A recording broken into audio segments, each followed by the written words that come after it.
Hello, नमस्ते। आपका स्वागत है हमारी यूट्यूब चैनल ऑलवेज न्यू 142 पर। तो मैं राकेश कुमार। तो आज हम लोग पढ़ेंगे मेरे भाई क्लास 9th हिस्ट्री का अध्याय नंबर है 3, जिनका नाम है फ्रांस की क्रांति। बड़ी सुंदर तस्वीरें देख रहे हैं आप, सामने लगी हुई है। युद्ध भी हुआ बहुत अच्छा सा, वो भी देखिए आप। क्या यानी पूरी कहानी आपने क्या समझा कि जब अमेरिकी स्वतंत्रता संग्राम हुई तो फ्रांसीसी सेना वहां लड़ने गई थी। 1776 में युद्ध समाप्ति के बाद 1778 में वहां लोकतंत्र की स्थापना हुई और पहला लिखित संविधान वाला देश बना। जब फ्रांसीसी सेना वापस आए फ्रांस में तो उनके मन में एक भाव जगा कि जिस लोकतंत्र के लिए, जिस आज़ादी के लिए हम लोग लड़ रहे थे, वही चीज़ हमारे देश में नहीं है। और हमारा राजा जो है ना, लुई 16वां, वो निरंकुश है, राजकाज पर ध्यान नहीं दे रहे थे। पूरा देश एकदम जर्जर स्थिति में चला गया। किसान मजदूरों की स्थिति दयनीय हो गई, भूखमरी की स्थिति हो गई। परिणाम हुआ क्रांति।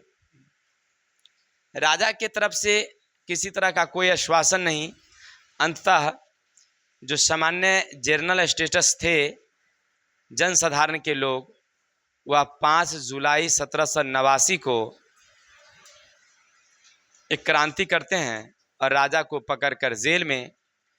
और इसके बाद 1791 में एक युद्ध होती है जिसमें राष्ट्रीय सभा के बहुत सारे लोग मारे जाते हैं। अंततः जैकोबियन दल की गठन होती है और जैकोबियन दल समझ जाता है कि ये समस्या हमारे देश में अगर हो रही है तो राजा के कारण हो रही है, न राजा रहेगा न इस तरह की दिक्कत नहीं। परिणाम होते हैं कि राजा को गिलोटिन पर चढ़ाकर 1894 में फांसी की सजा दे दी जाती है। इसके बाद राज्य खाली हो जाता है, कोई राजा नहीं रहते हैं, जैकोबियन दल वाले ही अपना शासन स्थापित करके रहते हैं, यानी जनसाधारण लोगों की वहाँ पर शासन चलती है। इसके बाद क्या होता है कि उसके बाद क्या होता है कि 1804 में नेपोलियन का वहाँ पर आगमन होता है। नेपोलियन एक नए संविधान, नेपोलियन संहिता के रूप में जाने जाते हैं, अच्छे राजा के रूप में वो जाने जाते हैं। और 1804 से 1815 तक एक अच्छी शासन व्यवस्था वहाँ लागू होती है। इसके बाद ये वियना कांग्रेस वाले मेटरनिक ने फिर से लुई 18वां को गद्दी पर बिठा देता है और वहाँ पर 2 क्रांति फिर होती है, जिसको हमको नहीं पढ़ना है, वो हम लोग पढ़ेंगे क्लास 10th में, ठीक है। लेकिन ऐसे हमने विस्तार से इस वीडियो को समझाया था, चैप्टर आप लोग समझे भी होंगे। अगर नहीं समझे हैं तो पहले वीडियो देखिए। कोई भी वीडियो देखने से पहले मोबाइल को क्या करिए, फुल स्क्रीन करिए, एक नोटबुक कॉपी रखिए, वीडियो को ध्यान से सुनिए, जो इम्पोर्टेंट क्वेश्चन बनते हैं वो नोट करते जाइए कॉपी में। तो इससे क्या होगा ना कि आपके पास एक मोटी ऑब्जेक्टिव का एक थैला बन जाएगा। मान लीजिए सोशल साइंस जितने भी हैं, जब हम पूरा पढ़ लेंगे तो तकरीबन हमें 1000 ऑब्जेक्टिव आ जाएगा। और जब 1000 ऑब्जेक्टिव आ जाएंगे, परीक्षा में पूछते कितने हैं, 100, आंसर देने कितने हैं, 50। तब 50 यानी 1 पर कितना भारी पड़ा, 20। भाई एक क्वेश्चन के लिए 20 क्वेश्चन हम याद कर रहे हैं, आसानी से याद होगी नहीं, हो जाएगी। इसीलिए थोड़ा सा ध्यान से सुनिए। अब परीक्षा में अच्छे नंबर लेकर आना है। हम ये भी उम्मीद लगा रखे हैं आप लोगों से कि जब मैट्रिक में आप लोग चलेंगे, बोर्ड की परीक्षा देंगे, बोर्ड की परीक्षा में आप लोगों का नाम अव्वल में हो, बोर्ड परीक्षा में बुलाहट हो आपकी। आप लोग जब जाएंगे तो हमें भी साथ में लेकर चलिए, तो हम वहाँ पर आपके साथ एक फ़ोटो खिंचाएंगे बोर्ड ऑफिस के गेट पर कि भाई हमारे स्टूडेंट आए हैं, हमारी इतनी इच्छा आप लोगों से है। अब देखना है कि हमारी इच्छा पूरी होती है या नहीं होती है। वहाँ पर जाएंगे, आप लोगों के साथ सेल्फी लेंगे, फ़ोटो खिंचवाएंगे, लोड करेंगे, मज़ा आएगा बहुत, है कि नहीं।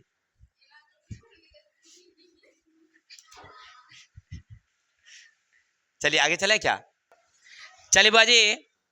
तो हम लोग अति लघुतरीय क्वेश्चन देखते हैं, तो थोड़ा सा पहले मनोरंजन हो जाए क्या।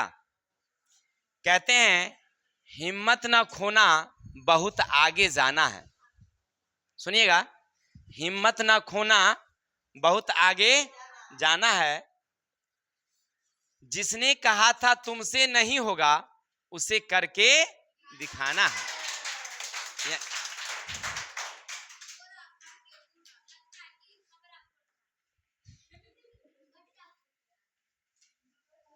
चलिए, तो अब देखिए लघुतरीय क्वेश्चन क्या कह रहा है।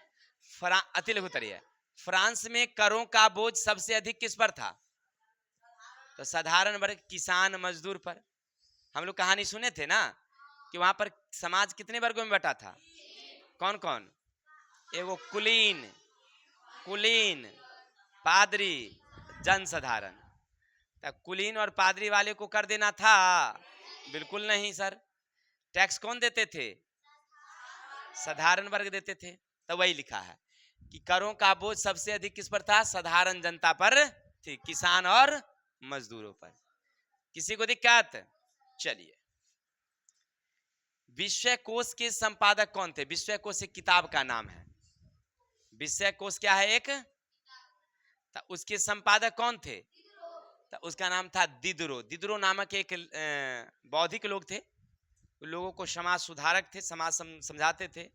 तो दिदरो जो थे वह विश्व कोश के संपादक थे। ठीक है, तो विश्व कोश के संपादक कौन?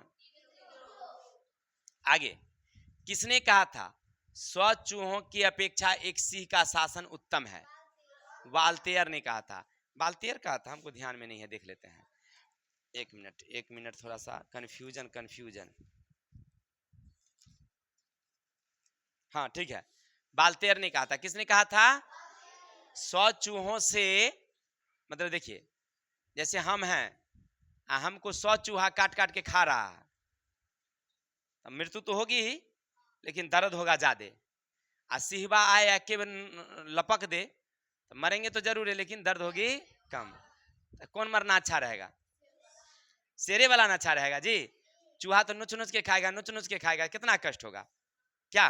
तो वही कह रहा है, किसने कहा था 100 चूहों की अपेक्षा एक सिंह का शासन उत्तम होता है? तो वाल्तेयर। आगे, स्टेटस जर्नल की बैठक किस तिथि को आरंभ हुई थी? तो 5 मई को। किस तारीख को? 1789 को। कब हुई थी? अच्छा, क्यों हुई थी बताइए, याद है? नहीं बताए थे कि देखिए राज्य में पैसा कम गया था, तो राजा चाह रहा था कर लगाना। कर लगाने के लिए नियम था कि जर्नल स्टेटस की बैठक होगी, वो बैठक में पारित होगा तो अब नियम बनेगा, है ना? पारित होने के लिए नियम बैठने की बात जब ही आई तो सब बवाल कर दिया खरा, बैठक में ना बवाल हुआ। तो चलिए, तब जर्नल स्टेटस की बैठक कब हुई थी? अच्छा, सम्राट लुई 16 को किस तिथि को फांसी दी गई थी? कौन तारीख को फांसी पड़ा था राजा को? 21 जनवरी 1700। किस तारीख को हुआ फांसी? नेशनल असेंबली में मताधिकार दिया गया, माने नेशनल असेंबली जो है एगो नियम बनाया, संविधान बनाया, कहा सब लोगों को वोट डाले के अधिकार मिलेगा। तो कौन तारीख, इस कौन नियम था? सक्रिय नागरिक को, माने सब नागरिक को अधिकार दिया गया। महिला एवं नागरिक अधिकार घोषणा पत्र किसने जारी किया? तो ओलम्प्स दे गुज। क्या नाम था? ओलम्प्स दे गुज नामक व्यक्ति थे, जिन्होंने महिला एवं नागरिक अधिकार घोषणा पत्र को क्या कर दिया? जारी। किसी को दिक्कत? ये तो छोटे छोटे क्वेश्चन ही थे, 7-8 को क्वेश्चन ही था, आराम से बन जाएगा, नहीं बन जाएगा? चलिए, तो आज के लिए इतने ही रहने देते हैं, कल मिलेंगे नेक्स्ट वीडियो के साथ। तब तक के लिए हंसते रहिए, मुस्कुराते रहिए और अपने भाई को विदा दीजिए। जय हिंद, जय भारत।